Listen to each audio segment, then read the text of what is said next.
বিসমিল্লাহির রহমানির রহিম। 10 দলীয় জোট কর্তৃক আয়োজিত আজকের এই নির্বাচনী মহিলা সমাবেশের সম্মানিত সভাপতি, উপস্থিত আছেন 10 দলীয় জোটের বাংলাদেশ জামায়াতে ইসলামী, জাতীয় নাগরিক পার্টি এবং খেলাফত মজলিস সহ 10 দলীয় জোটের নেতৃবৃন্দ এবং আজকের এই নির্বাচনী মহিলা সমাবেশে আমাদের মা ও বোনেরা, আসসালামু আলাইকুম ওয়া রাহমাতুল্লাহ। আমি আমার বক্তব্য শুরুতে মহান মুক্তিযুদ্ধে যারা শহীদ হয়েছেন তাদের আত্মার মাগফিরাত কামনা করছি। পাশাপাশি 24 জুলাই আগস্টে একটি ফ্যাসিস্ট সরকারের পতনের জন্য যারা শহীদ হয়েছেন তাদেরকে আমি স্মরণ করছি এবং তাদের আত্মার মাগফিরাত কামনা করছি। প্রিয় মা ও বোনেরা, আজকে আমরা একটি উন্মুক্ত পরিবেশে এখানে প্রোগ্রাম করছি এবং এটার অবদান জুলাই যোদ্ধাদের। আজকে সারা বাংলাদেশে যে নির্বাচন, এই নির্বাচন কিন্তু এখন হওয়ার কথা ছিল না। আওয়ামী লীগ তাদের ভীষণ ছিল 2041 এবং গত সরকার গঠন করার পরে 6 মাসের মধ্যে আওয়ামী লীগের পতন হয়েছে। যার কারণে এই নির্বাচনটা যে পরিবেশ তৈরি হয়েছে এখন, সেটা জুলাই যোদ্ধাদের কারণে হয়েছে। আজকে আমাদের বন্ধু সংগঠনে যারা নির্বাচনে যুদ্ধে নেমেছেন, জুলাই যোদ্ধাদের কারণে তারা নির্বাচনে অংশগ্রহণ করতে পেরেছেন। এবং আজকে আমাদের বিরোধী দলের বন্ধু সংগঠনের যিনি নেতা তারেক রহমান সাহেবও দেশে আসতে পেরেছেন জুলাই যোদ্ধাদের কারণে। এবং তারেক রহমান সাহেব এখন জনসভা করছেন ঘুরে ঘুরে সারা দেশে। এটা করারও সুযোগ দিয়েছেন জুলাই যোদ্ধারাই। যার কারণে আমার বক্তব্যটা এই জায়গায় যে বাংলাদেশ যতদিন থাকবে, 71-এর ইতিহাসও ততদিন থাকবে। ঠিক বাংলাদেশ যতদিন থাকবে, জুলাই যোদ্ধাদের ইতিহাসও স্বর্ণাক্ষরে লেখা থাকবে এই দেশে। প্রিয় মা বোনেরা, এজন্য এবারে নির্বাচন বাংলাদেশে গত যে 12টি জাতীয় সংসদ নির্বাচন হয়েছে তার চেয়ে অনেক বেশি গুরুত্বপূর্ণ নির্বাচন হলো এবারের জাতীয় সংসদ নির্বাচন। এই নির্বাচন 2টি ভাগে বিভক্ত হয়ে পড়েছে জাতি। একটি হলো 10 দলীয় জোটের অধীনে পুরো জাতি এখন ঐক্যবদ্ধ, আর পাশাপাশি আমাদের একটি বন্ধু সংগঠন আছে বিএনপি। 10 দলীয় জোটের সাথে আধিপত্যবাদের বিরুদ্ধে যাদের বাংলাদেশে অবস্থান, বাংলাদেশের রাজনীতিতে যাদের অবস্থান, তারা আজকে দাঁড়িপাল্লা প্রতীককে সামনে রেখে ঐক্যবদ্ধ হয়েছে। দাঁড়িপাল্লা প্রতীক এখন শুধু জামাত ইসলামের প্রতীক না, এই প্রতীকটা এখন সারা বাংলাদেশের সাধারণ মানুষের একটি প্রতীক।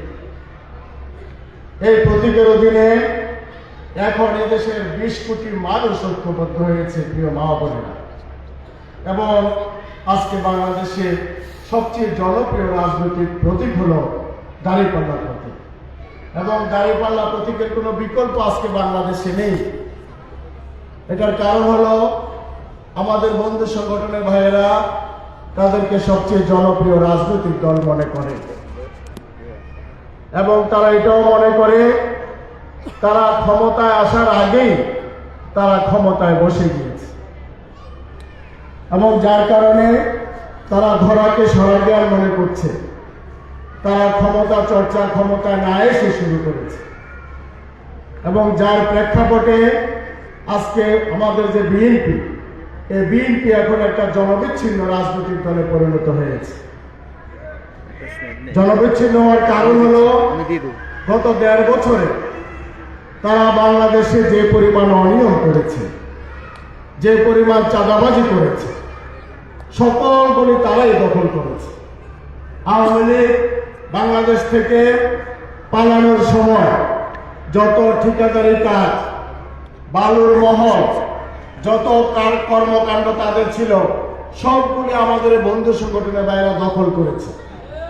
তারেক জিয়া বলেছে সে ক্ষমতা আসতে পারে 3 কোটি মানুষকে কর্ম ব্যবস্থা করবে। আমরা বলতে চাই আওয়ামী লীগ পালানোর পরে বিএনপি তো 1.5 কোটি লোক এমনি কর্মের ব্যবস্থা হয়ে গিয়েছে। আপনার ঘোষণার আগে আপনার নেতা কর্মীরা কর্মস্থান দখল করে ফেলেছে। প্রিয় মা বোনেরা, এজন্য আজকে বিএনপি জনবিচ্ছিন্ন হয়ে পড়েছে তাদের চাঁদাবাজির কারণে, তাদের অনিয়মের কারণে, তাদের অপকর্মের কারণে, যার কারণে আজকে বাংলাদেশের রাজনীতিতে দাঁড়িপাল্লা সবচেয়ে বেশি জনপ্রিয় প্রতীক এবং 10 দলের রাজনীতি এখন বাংলাদেশে সবচেয়ে জনপ্রিয় হয়ে উঠেছে। প্রিয় মা বোনেরা,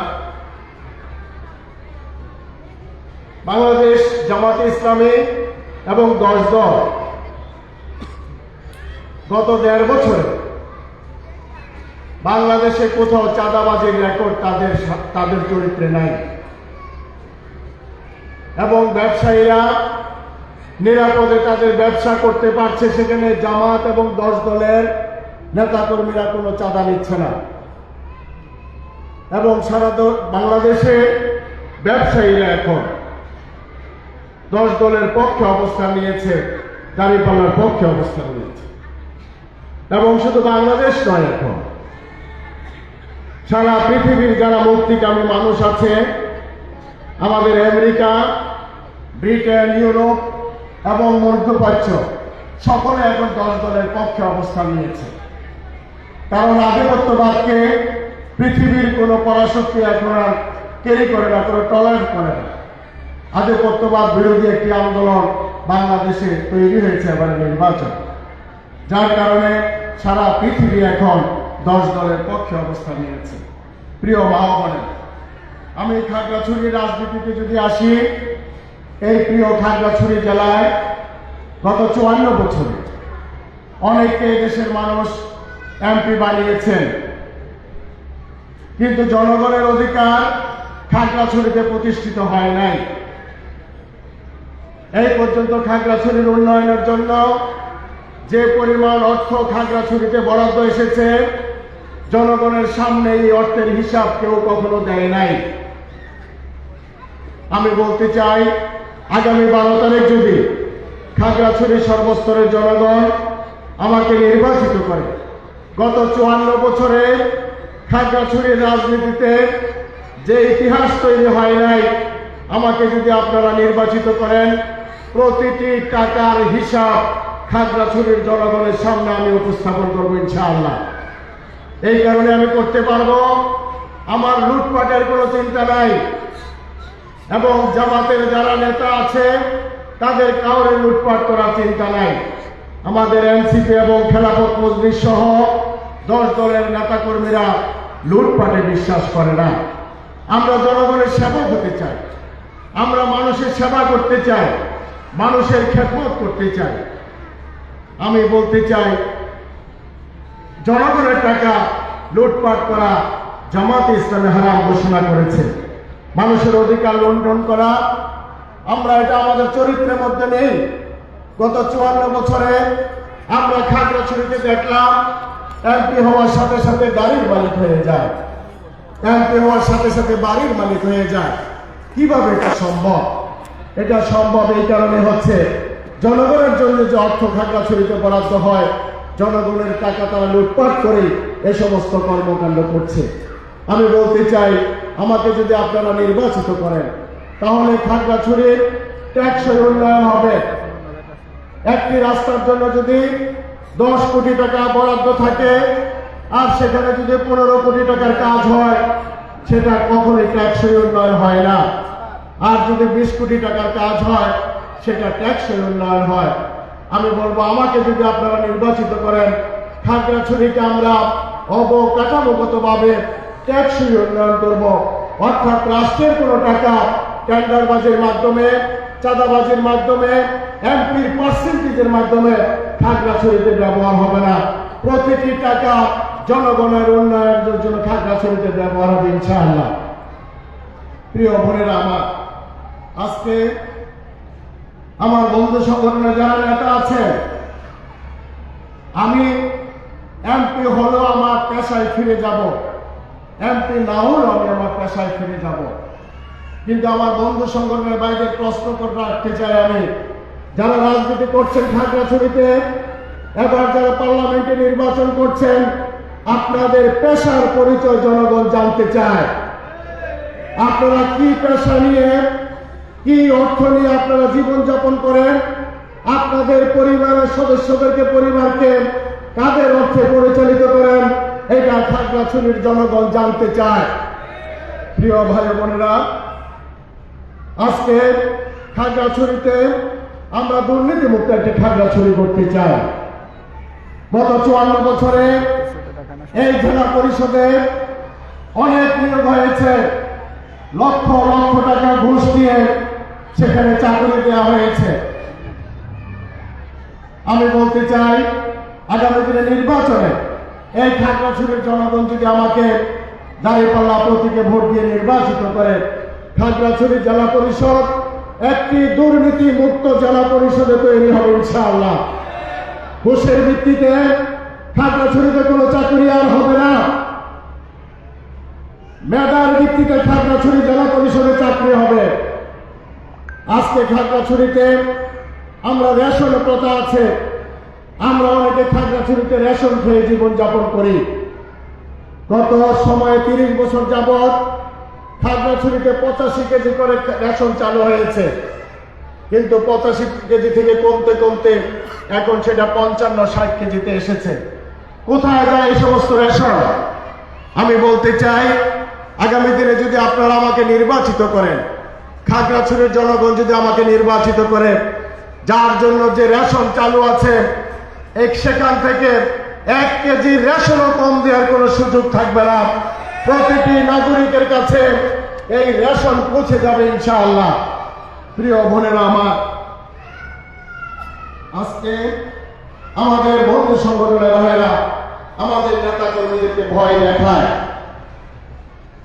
ওনারা ভয় দেখায় দাঁড়িপাল্লাকে ভোট দিলে এলাকায় থাকা যাবে না, দাঁড়িপাল্লায় ভোট দিলে নির্বাচনের পরে শান্তিতে থাকা যাবে না। আমি আমার বোনদেরকে বলবো যে আপনারা ভয়হীন ভাবে কেন্দ্রে যাবেন, কোনো ভয় রাখবেন না। সকাল 7টায় আপনারা 7:30 থেকে ভোট গ্রহণ শুরু হবে। সকাল 7টায় আপনারা একটি নির্দিষ্ট প্লেসে একত্রিত হয়ে আমাদের মা বোনদেরকে সামনে নিয়ে আপনারা কেন্দ্রে রওনা দিবেন। এক্ষেত্রে আমার একটি পরামর্শ, শুধুমাত্র যারা ভয় দেখায় তাদের কিন্তু প্রতিদিন ভোট কমছে। আমি বন্ধু সংগঠনের ভাইদেরকে বলবো, একটি হুমকি দিচ্ছেন, 10টি করে আপনাদের ভোট কমে যাচ্ছে। একটি ধমক দিচ্ছেন, প্রতি ধমকে আপনার 10 ভোট কমে যাচ্ছে। সুতরাং ভয় দেখিয়ে, হুমকি দিয়ে নির্বাচনের অগ্রযাত্রাকে খাগড়াছড়িতে রুখা যাবে না। খাগড়াছড়ির মানুষ এবার জেগে উঠেছে ন্যায়ের পক্ষে, ইনসাফের পক্ষে তাদের রায় দেওয়ার জন্য। গত 54 বছরে আমরা খাগড়াছড়ির রাজনীতিতে কি দেখলাম? আমরা দেখলাম জনগণের অর্থ লুটপাট, আমরা দেখলাম মানুষের অধিকার কেড়ে নেওয়া, আমরা দেখলাম আওয়ামী লীগ ক্ষমতা আসলে বিএনপি থাকতে পারে না, বিএনপি ক্ষমতা আসলে আওয়ামী লীগ থাকতে পারে না। আমি খাগড়াছড়ির জনগণকে বলতে চাই, আমাকে যদি আপনারা নির্বাচিত করেন, আওয়ামী লীগ এবং বিএনপির যারা রাজনৈতিক কর্মী আছে তারা সকলে খাগড়াছড়িতে নিরাপদে থাকতে পারবে। প্রিয় বোনেরা আমার, আজকে আমাদের বন্ধু সংগঠনের ভাইয়েরা আমাদের ব্যাপারে কয়েকটি অপপ্রচার করে, বলে জামাত যদি ক্ষমতা যায় সকলকে বোরকা পরে বের হইতে হবে, এবং বলে আমাদের চাকমা, মারমা, ত্রিপুরা ভাইদেরকে বলে তোমরা তোমাদের ড্রেস নিয়ে চলতে পারবে না, তোমাদেরকে বোরকা পরতে হবে। আমি আমার পাহাড়ি বোনদেরকে এবং মা বোনদেরকে বলতে চাই, জামাত ইসলামীর দায়িত্ব বোরকা পরানো নয়। জামাত ইসলামী কাউকে জোর করে বোরকা পরানোর দায়িত্ব নিয়ে বাংলাদেশের রাজনীতি করে না। আমার চাকমা ত্রিপুরা বোনেরা, মারমা বোনেরা, এখন যেভাবে জীবনযাপন করছেন আপনারা, তখনও আপনারা সেভাবে জীবনযাপন করতে পারবেন। আপনাদেরকে কেউ কোনো বাধা দিবে না। আপনাদেরকে বোরকা পরানোর দায়িত্ব জামাত নেবে না। আপনারা যেভাবে হাটে বাজারে আসছেন, জামাত ক্ষমতায় আসতে আপনারা হাটে বাজারে আসতে পারবেন, আপনারা চাকরি করতে পারবেন, আপনারা ব্যবসা করতে পারবেন, আপনাদের অফিসিয়াল সকল কাজ আপনারা করতে পারবেন, আপনারা দোকানদারি ব্যবসা সহ সকল কর্মকাণ্ড করতে পারবেন। জামাত তাতে আপনাদেরকে কোনো বাধা দেবে না। অনেকে আমাদের বন্ধুরা অপপ্রচার করে জামাত ক্ষমতা আসলে আপনারা ধর্মীয় কার্যক্রমে অংশগ্রহণ করতে পারবেন না। এগুলি একটা অপপ্রচার। বরং জামাত ক্ষমতা আসলে আপনাদের যেখানে মন্দির নেই, জামাত সেখানে মন্দির নির্মাণ করে দিবে। আপনাদের যেখানে গির্জা নেই, জামাত সেখানে গির্জার ব্যবস্থা করে দিবে। এই কারণে করে দিবে, একজন নাগরিক হিসাবে সেটা আপনাদের অধিকার। প্রিয় মা বোনেরা, যার কারণে আজকের এই অপপ্রচারের বিরুদ্ধে আমাদের সকলকে রুখে দাঁড়াতে হবে। মিথ্যা অপপ্রচার দিয়ে মানুষকে, দেশের জনগণকে এখন আর মিসগাইড করার সময় নেই। আমাদের বন্ধু সংগঠনের ভাইয়েরা বলে জামাত নাকি বলে জামাতকে ভোট দিলে তারা জান্নাতে যাবে। জান্নাতের টিকিট নাকি আমরা বিক্রি করি। আমি আপনাদেরকে জিজ্ঞাসা করতে চাই, জামাত কি কখনো আপনাকে বলেছে দাঁড়িপাল্লায় ভোট দিলে আমরা জান্নাতে যাবেন? জামাত এই কথা কখনো কোনো মানুষকে বলে নাই। কিন্তু আমাদের বন্ধু সংগঠনের ভাইয়েরা অহরহ একটি মিথ্যা অপপ্রচার চালাচ্ছে যে জামাতকে ভোট দিলে। আমি বলতে চাই, আমার বন্ধু সংগঠনে আমার বড় ভাই এত বেশি এখন ওয়াজ করে, বড় এখন উনি মুক্তি হয়ে গিয়েছেন। বিভিন্ন সময় বিভিন্ন ভ্যাস করেন, কখনো হুজুররা যে করি করেন, কখনো আবার মাথায় দেখি যে পাগড়িও করেন। এটা নির্বাচনে একটা কৌশল। মানুষকে ধোঁকা দেওয়ার জন্য এই সমস্ত অপকৌশলে ওরা লিপ্ত হয়েছে। এদেশের মানুষ এই সমস্ত অপকৌশলের ব্যাপারে, অপপ্রচারের ব্যাপারে এখন মানুষ সজাগ আছে এবং সচেতন আছে। প্রিয় মা ও বোনেরা, বরং বাংলাদেশ জামাত ইসলামে যদি ক্ষমতা আসে এবং আমাদের 10 দল যদি ক্ষমতা আসে, নারীর অধিকার দেশে নিশ্চিত হবে ইনশাআল্লাহ। আমাদের মায়েরা, আমাদের বোনেরা মর্যাদার সাথে বাংলাদেশে বসবাস করবে।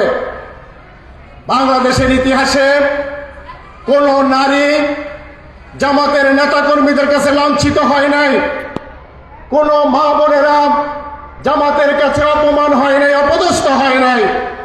আমাদের এনসিপি, খেলাফত মজলিসের নেতাকর্মীদের কাছে কখনোই আমাদের মা বোনেরা অপদস্থ হয় নাই। আপনারা দেখেছেন ঢাকা বিশ্ববিদ্যালয়ের সব ছাত্রীরা কিন্তু ছাত্র শিবির করে না। যত বিশ্ববিদ্যালয় আছে, কোন বিশ্ববিদ্যালয়ের ছাত্রীরা, সকল ছাত্রীরা ছাত্র শিবির করে না। কিন্তু তারা কেন আজকে ছাত্র শিবিরকে ভোট দিলেন? তারা নিজেরাই বলেছেন ইসলামী ছাত্র শিবিরের কাছে বাংলাদেশের সকল ছাত্রীরা হলো নিরাপদ। যার কারণে তারা ডাকসু, চাকসু সহ সকল বিশ্ববিদ্যালয়ে তারা নিরঙ্কুশ বিজয় ছাত্র শিবিরকে বিজয়ী করেছেন। আমি বলতে চাই, আগামী দিনের নির্বাচনে বাংলাদেশের জামাত ইসলামী এবং 10 দলের কাছে আমাদের সকল মা বোনেরা নিরাপদ। আমাদের মা বোনেরা, তাদের যে অধিকার আছে, আমরা জানি মোহরানা একটা অন্যতম অধিকার। আমাদের জামাত ইসলামী প্রত্যেকটি মায়ের, প্রত্যেকটি বোনের মোহরানার ব্যাপারে অত্যন্ত সজাগ আছে, তার অধিকার প্রতিষ্ঠার ব্যাপারে।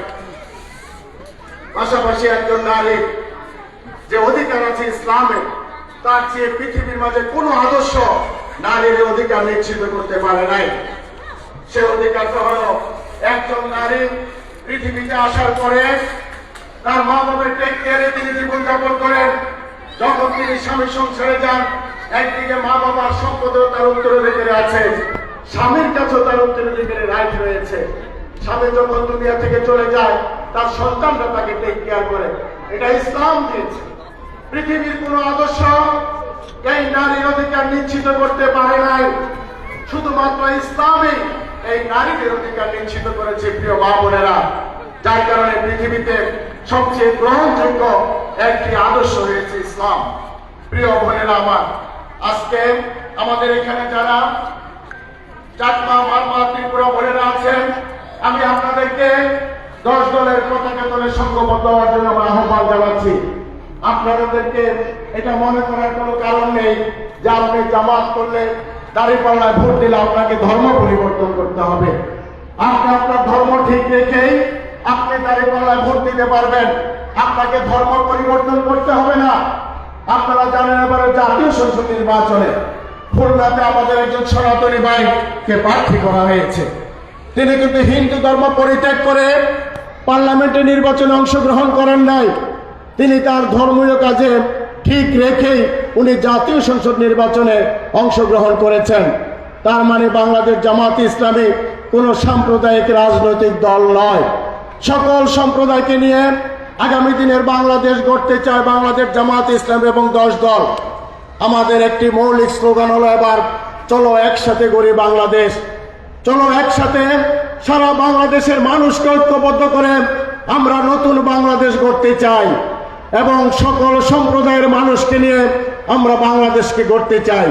চাকমা, মারমা, ত্রিপুরা, হিন্দু, বৌদ্ধ, খ্রিস্টান, মুসলিম পুরো জাতিকে ঐক্যবদ্ধ করে আগামী দিনের নতুন বাংলাদেশ আমরা গড়তে চাই, যে বাংলাদেশের পরবর্তী প্রজন্ম একটি নিরাপদ বাংলাদেশ পাবে।